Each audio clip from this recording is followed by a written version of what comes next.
Good morning, dear students. How are you? I hope you are all fine. Today is our video for class 9th, subject science, chapter 1st, matter our surroundings. Page number है 4। आज का topic है अपना the solid state यानी कि ठोस पदार्थ। Activity 1.9 करेंगे आज अपन। Collect the following articles, a pen, a book, a needle and a piece of wooden stick. क्या करना है, कुछ आर्टिकल्स हमको कलेक्ट करने हैं। कौन कौन से? पेन है, बुक है, नीडल यानी कि सुई है, and a piece of wooden यानी कि लकड़ी का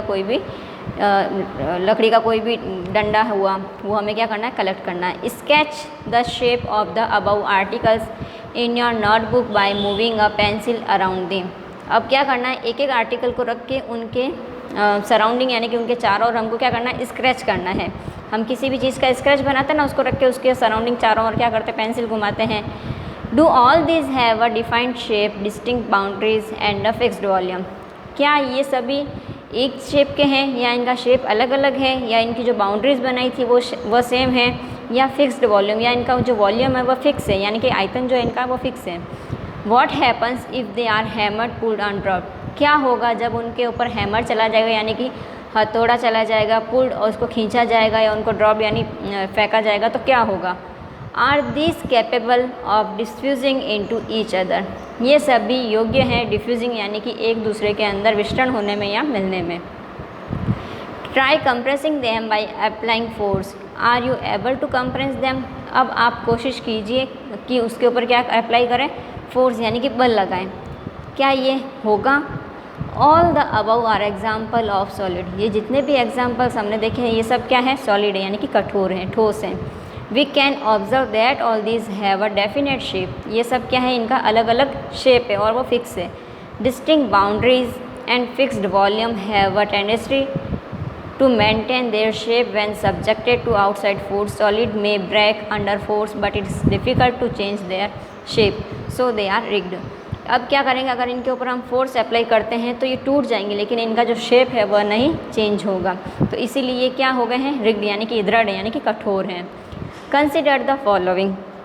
what about a rubber band.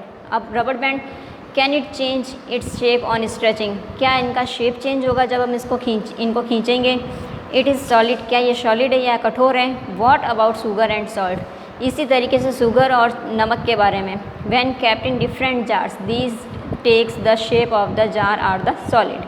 अब हमें क्या करना है, नमक और शुगर को लेके अलग अलग कंटेंट के अंदर या अलग अलग बर्तन के अंदर उसको डालना है।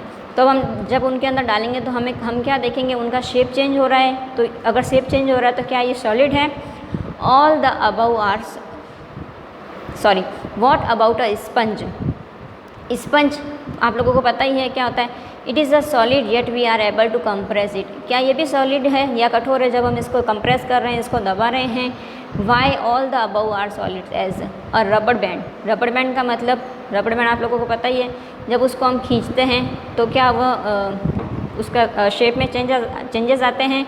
Van the force is remove it excessive force is applied with breaks. और जैसे ही हम इसके ऊपर से फोर्स हटा देते हैं तो वापस ये अपनी पहली वाली कंडीशन में आ जाता है। बट अगर ज़्यादा ही, एक्सेसिव का मतलब अत्यधिक, ज़्यादा ही बल हम इसके ऊपर लगाते हैं तो ये क्या हो जाता है, टूट जाता है। The shape of each individual sugar और salt crystal remains fixed whether we take it on hand, put it in plate और इन अ जार। शेप किसका, नमक और चीनी का क्या रहता है, शेप हमेशा फिक्स रहता है। चाहे उनको हम हाथ में लें, चाहे किसी प्लेट में डालें, चाहे किसी जार के अंदर डालें, क्या रहेगा, उनका शेप सेम रहेगा। A sponge has minute soul. Sponge के अंदर क्या होते हैं, छोटे छोटे से छेद होते हैं। In which air is trapped. और उसके अंदर क्या होती है, एयर होती है। When we press it is the air it expelled out and we are able to compress it. जब भी हम उसको प्रेस करते हैं तो उसके अंदर से एयर आउट हो जाती है और हम उसको कंप्रेस करने में एबल होते हैं। नेक्स्ट आपका आता है liquid state. Collect the following water, cooking oil, milk, juice या कोल्ड ड्रिंक। क्या करना है आपको, कुछ कलेक्ट करना है, क्या क्या, जैसे पानी है, कुकिंग ऑयल है, दूध है, जूस है, कोल्ड ड्रिंक है, ये सब।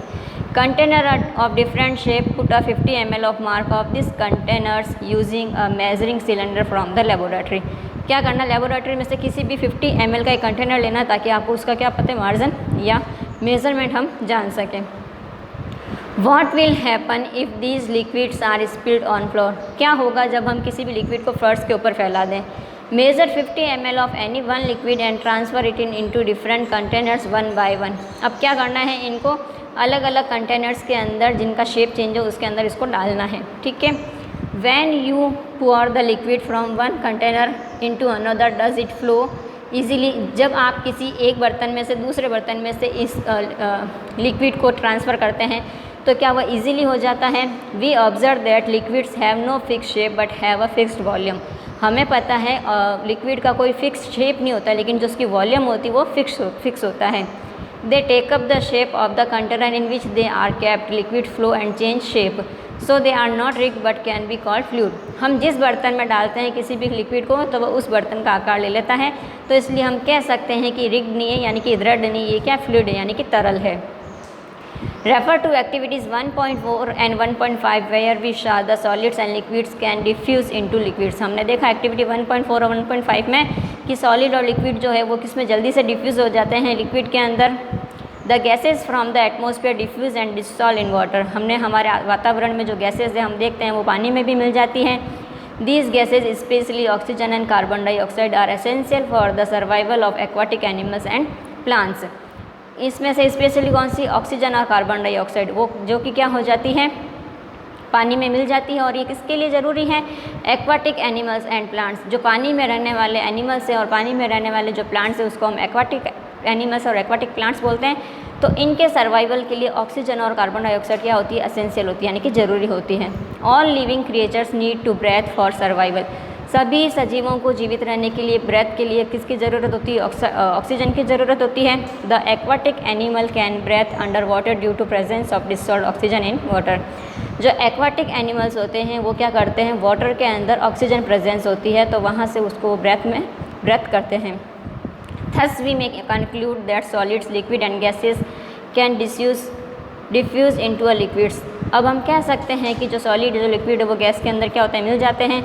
The rate of diffusion of liquid is, इनकी जो रेट होती है वो क्या होती है? सॉलिड की जो रेट होती है वो लिक्विड के अंदर ज़्यादा बढ़ जाती है। This is due to the fact that is the liquid state.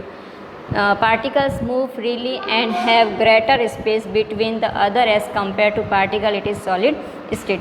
Solid state क्या होता है? सॉलिड स्टेट के कंपेयर के अंदर जो लिक्विड ये होते हैं इनकी क्या होती है? जो रेट होती है ये बहुत जल्दी आप क्या होते हैं? फ्रीली, यानी कि बिल्कुल आसानी से ये क्या हो जाते हैं? मिल जाते हैं। किसके अंदर? लिक्विड के अंदर। नेक्स्ट आता है आपका द गैसेज स्टेट। ये हम आपसे नेक्स्ट क्लास के अंदर डिस्कस करेंगे। Have a nice day, thank you.